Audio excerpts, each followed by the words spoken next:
a means of enforcing its bylaws on noise, the Ghana South Municipal Assembly has issued a 21-day ultimatum to churches within its area to install soundproof systems.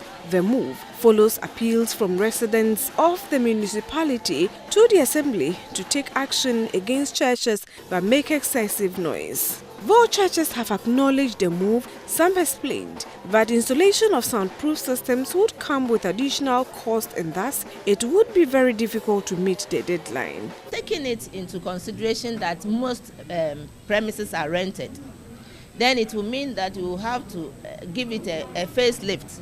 You have to bring it to the standard of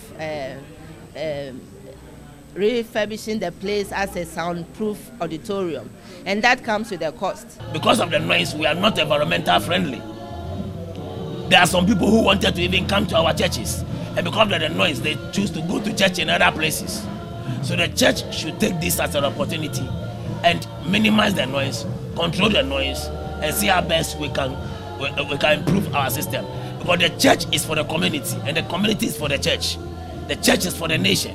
So we cannot disintegrate ourselves from what the state is doing, but the state should use it as a punishment and a persecution against the church. We were building, we considered that we are in a neighborhood where people are staying. So we considered the noise aspect. So as we are here, you realize even the noise from the chapel is not really traveling outside, as well as the children at the Sunday school. So it's something that we considered. Personally, I have not heard, but I don't think we make too much noise. In terms of it being, we are in a human society.